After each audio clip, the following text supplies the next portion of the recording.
Thanks for checking out the Brad and John Show podcast. This segment of the show is brought to you by John Combest's book, Stalking, Harassment, Internet Trolling, A Guide to Recovering and Rebuilding After Online Attacks.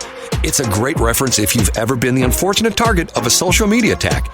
It's available on Amazon. Just search John Combest. That's C-O-M-B-E-S-T, John Combest, and the book will show up in your search results. Now it's time for another segment of the Brad and John Show. Can you handle it? It's me, Egbert, once again. I'm the new owner of this station. I went out and hired the best talk radio consultant, Jeff Allen from News Talk STL, and told him to hire the worst talent he could find. Jeff did exactly as I told him. Ladies and gentlemen, here are Brad and John. And that is John Combest. Matter of fact, you can go right... Oh, that's right. It's not working right now, is it? I'm sorry, John. I shouldn't say things like that, right? JohnCombest.com. Don't go to JohnCombest.com. Where should they go to right now? They can go to Twitter, and they can look up JohnCombest_com, and they'll see a link directly to today's links, Brad. And Brad, you're right. Every 2 years or so, my main page is down for, maybe an hour, maybe 2 hours every couple of years. You're right, Brad. John, don't feel bad about that, because as a guy who has multiple websites, I fight the server demon all the time. Sometimes it's to the point where it's like, okay, can't we get computers to work? But anyway, okay, one quick thought. I talked about that very successful ad campaign that Anheuser-Busch did with Bud Light, A Real American Hero, and they had the guy from Survivor who'd sing the intro, and then they'd have the deep-voiced announcer, which reminded me, that was such a successful campaign. Years ago, I went to a Rams game, and they had the guy from Survivor and the announcer do one of those ads live on the field at halftime. Where wow, I love those ads. The guy from Survivor sung, Real American. And if you remember, they changed the campaign because the campaign started previous to 9/11. Yes, I do remember that. And then they changed it to something because then they thought they didn't want to essentially make fun of the heroes who were the firefighters and the police and the people that brought down the flight that crashed that never hit its intended target in D.C. And I can't remember. Do you remember what they called it? It was the original camp was Real American Heroes. I don't remember what it was. And then they changed it to something else. Okay, so I'm listening to KWMU on Friday. This is more Brad reviewing his listening habits, okay? And they have the thing on Friday. They change their format around. Some Fridays they have, every other Friday they have Jason Rosenbaum. But they don't do Terry Gross on Friday, and they have Fry Sci. You know what Fry Sci is? Sci-Fri. Yeah, Science Friday, okay? And they had this very interesting person come on and talk about the war that's going on to the west of us. And you know what this war is over? I don't know. What, you mean west in the United States? Well, war between factions. There's two factions of people who are slugging it out left and right. And essentially what's happening is there are farmers and cattle ranchers who are taking back some areas that were grasslands that nobody had tended to, and trees had grown up, and they're cutting down the trees because they want to essentially have those areas for grazing again for the cattle. Now, wow, okay. The interesting thing about this is, I will tell you a personal anecdote that happened to me. Used to own the building in Washington where our studios were, 511 West 5th Street. Okay, when I bought the building, there were two. It's an old building built in 1880. It's, believe it or not, it's an Airbnb now. There were two monstrous trees in the front yard. And once again, these houses don't have much of a front yard. Two big trees, which quite honestly, when I looked at them, I thought to myself, they don't look in the best of health. One was like 60 feet tall, okay? The one tree started splitting at the trunk. So I brought in a arborist, and he took a look at that, and he goes, that's not really in good shape. You need to have the tree cut down. It was going to cost a lot of money, so I cut it down myself. Brought my sons in, we cut it down myself. Then the other tree I started noticing that there was a hole in the trunk. And my bug guy, Dan the bug guy, came by one day, and he says, you've got an infestation of carpenter ants in that tree. And I go, I didn't notice that, because he's my bug guy. He notices that kind of stuff. So he says, I will put a bomb in there, not like a bomb, but like one of those smoke bombs. And he did it and threw the smoke bomb in there, and all these ants start coming out. I go, oh my God, that's not good. Over the course of a year, he did it about every 2 weeks, and more ants came out. And at one point in time, he got his flashlight, and he showed me, look how far they've burrowed into this tree. Okay? Not good. And I called an arborist, and once again, the arborist said, yeah, you're not going to, that tree's not salvageable. You're going to have to cut that tree down. So I cut that tree down, rented a crane, actually did it myself with my sons the whole bit because I'm a cheapskate, mainly because of the fact that they wanted like $8,000 to cut it down, okay? Woo. So probably for a good 5 or 6 years after that, I would be in Washington, and every once in a while, it was always a woman. A woman would come up to me and she says, aren't you the guy that owns the radio station? And I'd say, yes, I am. Why did you cut down those trees? You cut down those trees. That's horrible. Trees are wonderful. You cut those trees down. Don't you like trees? Are you against trees? And I'm going, ma'am, first off, I didn't really want to cut down the trees. And I cut them down myself because they were too expensive to have somebody do. But one was damaged. It got hit by lightning. That's why it split. The other one had terrible carpenter ant infestation. And my bug guy tried to save it, and he couldn't.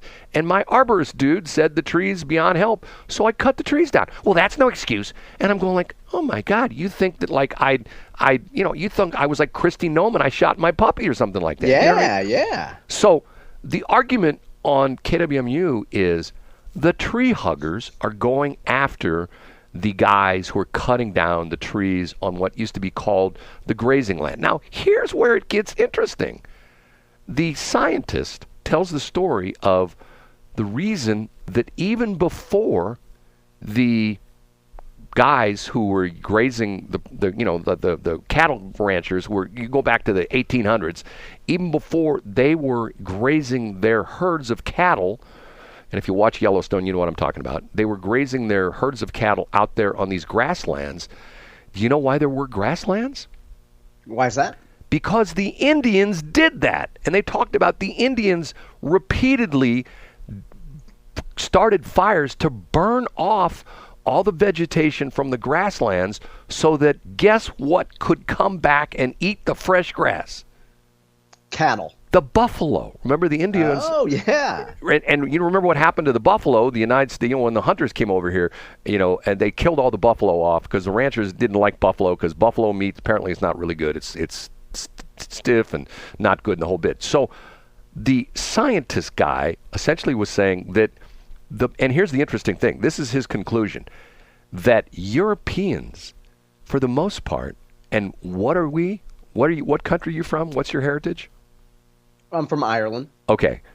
I'm Scotch-Irish, yeah. But not actually mainland Europe, so to speak. You're an island. Correct, yeah. Okay. You can say that. The Europeans love forests. And that's what they like.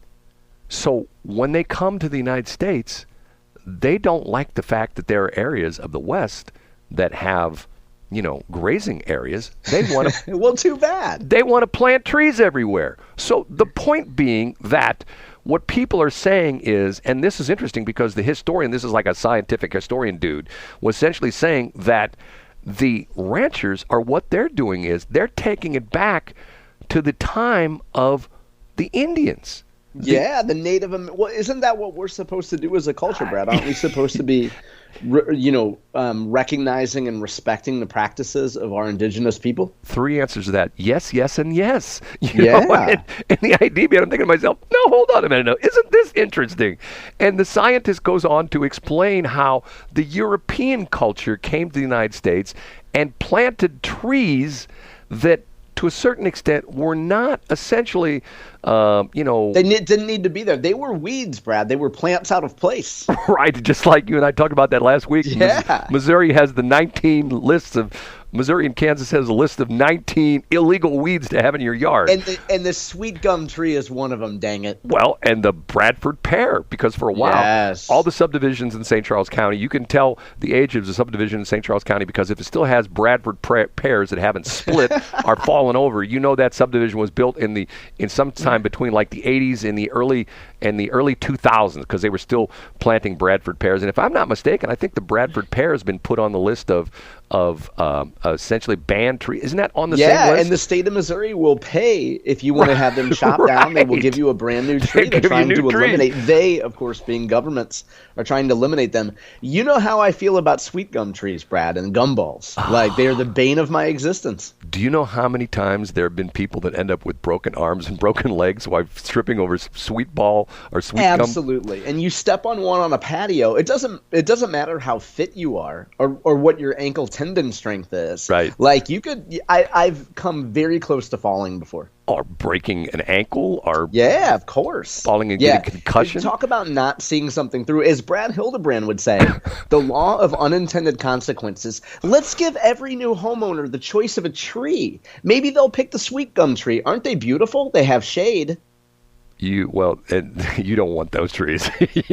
See, yeah, exactly. If you're me, you don't want trees, period, but that's a whole other story. But anyway, my point was, I thought it was interesting that, once again, this guy who is a scientist, and he's some kind of, I can't remember his name. He was archaeologist, scientist, and stuff like that. He's pointing out that the Europeans, when they came to the United States, they brought trees with them. And they planted a lot of, what is it called, non-indigenous species or whatever. What is the thing when you... Yeah, I mean, they'd essentially be invasive plants. Invasive plants. Okay, what do we have? Drive down any interstate. How do I know this? Because I fight the battle with it all the time. Honeysuckle, okay? Oh, yes. That's terrible stuff. It's almost, if you spray, here's the interesting thing. You know what? Honeysuckle is Roundup proof. Did you know that? I didn't know that. That's amazing. Even though it's not true, most people probably think that it is Roundup proof. It is Roundup proof. If you spray, trust me, I know. If you spray Roundup on honeysuckle, it laughs at you. That's Roundup. You could hear it. And then, but you, Brad, you use the foaming action Roundup, which makes you feel like it's really working. Right? We talked about that on Friday. You told that story last week, and I told that to somebody over the weekend. They go, "That's BS." I go, "No, John says it's true." Yeah, it's true. It's true. It's, men love to hear and see action, Brad. So when we see that foaming action, we're like, "Oh yeah, it's already killing the weed right now." No, it's not. I can see it working. It's doing its thing, man. If it wasn't foaming, it wouldn't be doing its job, right?